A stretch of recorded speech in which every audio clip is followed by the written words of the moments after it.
Did you know that there are ways to get leads for your business or agency without relying on word of mouth or ads? And today I'm going to share with you those 3 channels that we use and show you exactly how we use them for my agency. So if you feel stuck or you feel like you're lacking clarity or focus, or you're just wondering where the F your next leads are going to come from and you don't have a clear game plan to get you there, my friend, by the end of this video, you're going to be able to choose one of these channels and I'm going to show you how to use it and you're going to get it started today. Let's get into it. Okay, so number 1 is authority marketing. And so the problem that you're going to be solving here for yourself is if you feel like you're getting really low quality leads, you're getting inconsistent leads, you're getting leads who only care about price, who are not your dream clients, then this one's going to be for you. Effectively in business, you're either an authority or you're a commodity. And you don't have to be Tony Robbins or Gary Vee to be the authority. You don't have to be some big person. 1, because we know how important it is, but 2, because we didn't want to be seen as just another agency. Because as soon as you're seen as just another, that's when you become a commodity, which means you're competing on price rather than value. If you want to attract your dream clients and you want to charge what you're worth or premium rates, whatever it is, you have to be seen as an authority. Otherwise, they'll feel like they can go and get your service elsewhere for cheaper. They'll only care and shop you on price. So for us, with our authority marketing, what would happen is we're getting leads coming to us with the predetermination to work with us. They're pre-sold and they're literally filling into our calendar booking. I want the golden hippo offer. I want this funnel. I want this thing, because they've already been nurtured and educated by the authority marketing that we do. So there's a few different levers to this. I'm going to show you some of our favorite ones and some of the ones that have created the best results for us. And the best way that we do this, hands down, is through social media, namely through our LinkedIn. Now, you do not need hundreds of thousands of followers to make money from LinkedIn. In our first year of business, this is when I probably had 2,000 to 5,000 followers. We can directly attribute about $400,000 to LinkedIn. We weren't even really good at it. I didn't have hooks. I didn't have all of these things that you're meant to have to tick the boxes. I was just posting good, valuable content that my market was seeing. And then they were putting their hands up saying, yeah, I want this. Can you help me with this? And so the thing about your authority marketing is you have to be somebody to someone somewhere. And a lot of people forget that somewhere part of their authority marketing, right? You have to come out of obscurity. You have to be found. For us, we've leveraged LinkedIn and then we've layered in YouTube as well. So even now, my YouTube is pretty small. Again, we can directly attribute about 150K in agency sales. And that's not even talking about our golden hippo offer, our product, and then also our coaching, because we get leads and sales from there as well. I'm just talking about the agency. The second pillar of our authority marketing, or one of the core things that have really worked for us, is doing podcasts and events. Now, a lot of people think, oh, I have to create my own podcast to be an authority and it's going to take all this work. And then they blow it up, they never get it done, and they're exactly where they started.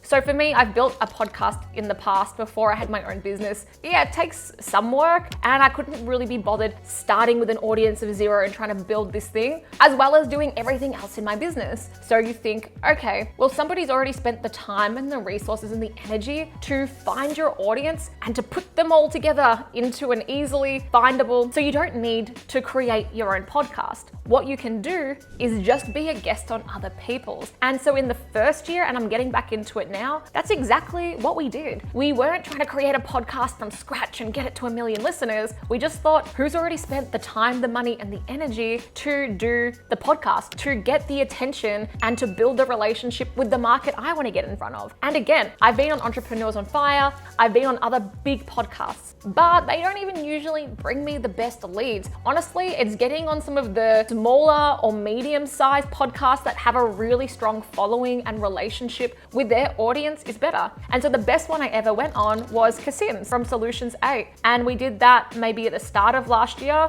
And I can't remember off the top of my head, but it definitely brought in 2 to 3 great clients on a 20, 30K project, which was great. And that video's only had about 2,000 views. And you would think, oh, that's too small. Imagine if you had 2,000 people sitting in a room, a stadium, watching you talk, right? So even when your videos hit maybe 50 or 100 or 2,000, That's a lot of people that you couldn't have spoken to or didn't get in front of beforehand. So when we do podcasts and events, it allows us to tap into new pools of customers and to leverage assets that have already been built without us needing to do it. Now, we go over this a little bit more in our coaching program, our Agency Accelerator coaching program, how to get podcast bookings, but effectively, you need to do a good reach out. You need to show that you've listened to the podcast, and then you need to have a good offer. You can't just go to them with a lame offer. You need to pitch and position yourself as a good offer. And in our authority marketing, there's heaps of other things like a lead magnet, which we call an authority beacon, proprietary system, understanding your authority DNA, and all of these other things. We teach that in our program, but for now, I'm gonna get into number 2, which is your cold email. So I know what you're thinking, right? Cold email doesn't work. Yeah, it doesn't if you suck at it. And the people who aren't getting results from it don't know how to think about it and don't know how to do it properly. I'm gonna teach you how to think about it so you can go and do it for yourself if this is the channel you wanna use. For us, we've been able to create a system where we send cold emails that people actually love. Check up on the screen now, hat tip. Have you ever seen somebody give a hat tip to a cold email? For us, with our cold email machine, we can turn it on whenever we wanna bring in new clients. What I love about cold email is you can predict the economics. So similar to why people love ads, you can put $1 in and figure it out. I can know, okay, this month I want to generate 3 new clients, and then I can work back through the sales system, all of my metrics. Okay, well, how many good fits do I close? How many people show up to the call? How many people are going to book in?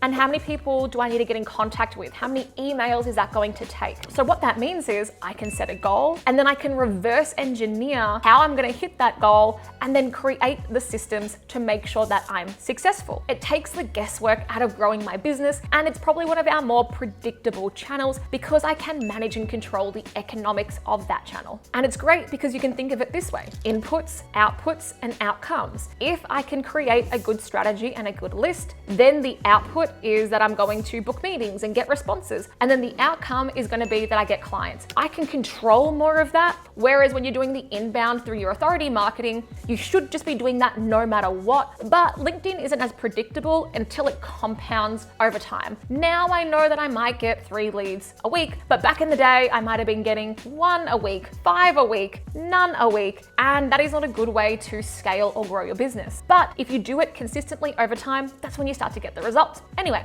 back to cold email. So the best week that we ever had was in the finance space with a really good targeted campaign. And I'm going to tell you how to do that in a second, where we brought in 70K of new work, 100% close rate. That is an outlier, and I've not been able to replicate it, but I did it once, so you're going to hear about the PB. So here's what most people get wrong. They hear cold email is a volume game. It's a volume game. You gotta just keep putting volume out. And that's true to an extent, but the goal is to be a welcome guest in the inbox, not an annoying pest. And so what they do is they'll go and watch some YouTube videos, not like this one hopefully, or they'll go and listen to other people's tactics on how they did it. They'll replicate it, but they don't nail it. Or what everybody does is they use the same tactics, and then I've got 100 emails in my spam saying, quick question for you, Alicia. So that's not how you're meant to do it. You need to think about cold email. You need to do the research, the strategy, and then the execution. What people get wrong is they jump straight into the execution, right? Which means they've got the wrong inputs and they're not going to get the outputs or the outcomes. And then they say, cold email, cold outreach doesn't work. but it doesn't work because you were a turkey about it. So here's how you do it. Step number 1 is to create your list. Not all lists are created equal. Think of all of these people on your list kind of like a lottery ticket. I would prefer to get to choose my numbers. Some people in our coaching program, when they start doing cold outbound before they're working with us, they're like, yep, I've got a list of 2,000 home builders in Australia. And I'm like, great, and what? So what? Like, who's on this list? And they're like, oh no, I've just got 2,000 home builders. So what's gonna happen is, because that's their input, they're gonna send out and blast the most generic message ever invented, and they're gonna become more noise in the inbox. So to give you an idea, when we're building a list, we think, okay, we wanna be smarter about the outreach. How can we stack the numbers in our favor? We might still send out 2,000, but there's more thought into who is going to be on the list instead of just the home builder criteria. We try and have a few more criteria. I'll give you an example. We think about who is going to be most susceptible, who needs the least amount of educating, and who is the most frustrated at the moment. Or what you could do is you could have a list of 1,000 or 500 who are currently running Google ads and Facebook ads, and then you can see their campaigns and you're like, yeah, I can do better than that. I can fix that. Then you can change the messaging. Hey, Amanda, I just came across your landing page when we were doing competitor research for another home builder in Victoria. I just noticed 3 opportunities on your landing page, and I've shot you this quick video. We use something called Persuasion. I've got another video on it so you can see how we do that. And hey, watch this video and you'll see the 3 opportunities. Does it make sense to catch up? Let's unpack the rest of that. But it all starts with the list, the quality of the list, and not just ticking the box. Yeah, I did cold outreach. That's not going to get you results. Or the next parts, how we make the email, how we think about the email is next, the subject line. So you've got to get it open for the rest of it to do its job. If you can't get the email open, it doesn't matter what's in there. So once you understand the who and we understand the conversation we're entering, because we're going to craft a great message, then you can craft your subject line. The next thing to do is once you get the open, what's next? It's your first line. That's first line is going to get them to read the rest of the email. Subject line gets them to open it. First line gets them to read the rest of it. There's a couple of strategies you can use. One is familiarity. So one way that we've done this in the tech space is we went and found everybody who was on this Techstars pitch thing and they've done a video. So I would say, hey Amanda, I just came across your video for the Techstars Atlanta competition or Pitch Fest or whatever it was. Straight away they're like, oh, that's familiar. I know Techstars. I know this. I'm familiar with this. That's an example. Or the second way that we try and that works for us is sparking curiosity and intrigue. So we might say something like, I was just doing competitor research for other home builders in the Victoria area and we found your page. And they're gonna be like, oh, what do you mean? Like everyone's always wants to beat out their competitors, right? Then as you get into the meat of your email, you wanna build the relationship and open the loop. For us, we do what I just said before, where we say, yep, and I found 3 opportunities. Here's a bit of proof about me. I found these opportunities, watch this video. And then the final thing you need to do in your cold email is to say the call to action. So many people miss that. But it's not just saying, does it make sense to jump on a call? Because no, it doesn't. I don't want to talk to you. You've got to think when somebody looks at this email, they think, so what? Who cares? What's in it for me? And that's where your marketing offer comes in. So if you've watched my other videos, you'll know that I talk about the golden hippo offers. Yeah, how can you make it irresistible? How can you persuade and motivate them to take action? We go over that in our golden hippo offer workshop. I think it's $17 at the moment. Walks you through step by step over 3 hours. But if you want to get somebody on the phone, you need to get a lead before you get a sale. You need a marketing offer, not just a, do you want to talk? Because the answer is no. That sounds annoying and it stinks like a sales call. What I want is value. So how can you give them value? How can you open a loop? And how can you intrigue them so they want to reply and talk to you? What I want you to remember is when it comes to email marketing, cold outreach, whatever, every part of your funnel has a purpose, right? The purpose of this email is not to sell on what you do, but the purpose is to get a reply or to get them to book in. Just like the purpose of the ad is to get the click, yeah?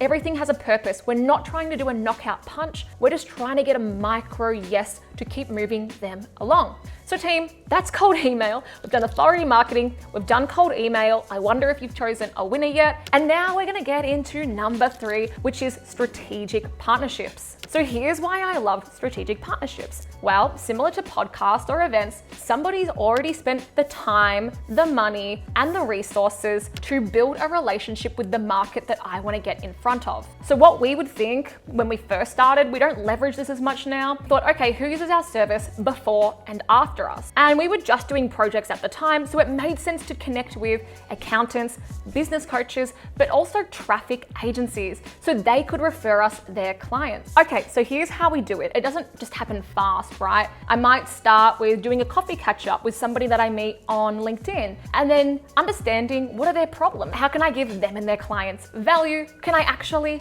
help? Basically then there's a stage where you talk to each other and it makes sense. Again, it's about offer creation. So we create an awesome offer for our referral partners where I'll often go in and do an hour training for their team. And also I make it easy for them to refer, and I give them a page like this. One, because then I'm not leaving it up to them to tell their client about who I am. I'm taking control of the frame and the narrative. But also number two, I'm making it easy for them to refer. Yeah, so this is the page. They give this to their clients and the client books in, and then I take care of them and I let them know I'm gonna take care of them whether they go ahead with me or not. Now with strategic partnerships, just like your friendships, you don't just make them and collect them and then nothing happens. You do have to nurture them, and it does take time and it does take energy, but I love this channel strategy because one good strategic partner can totally change the direction of your business. Now the con to that is you can develop an over-reliance on other people to be your lead source, but typically it's like a good symbiotic relationship where there's a shark and there's that little fish that eats all the stuff off the shark, you know, like nature. So it's good. You're both providing value to each other. Alrighty team, so in summary, you don't have to rely on ads or word of mouth or just referrals to grow your agency or business. These are 3 channels that worked for us to get leads and sales, especially when we were starting out, and that we still use now. Once you build these systems, they keep compounding over time. So I encourage you, what is the one channel in this video that we just went over that you can focus on? Let me know in the comments, or let me know if you've had success with any other channels for generating leads. And team, I appreciate your time on this video. If you've enjoyed and you want to learn more about marketing, funnels, offers, and lead generation, make sure that you subscribe, and I'll see you on the next video training.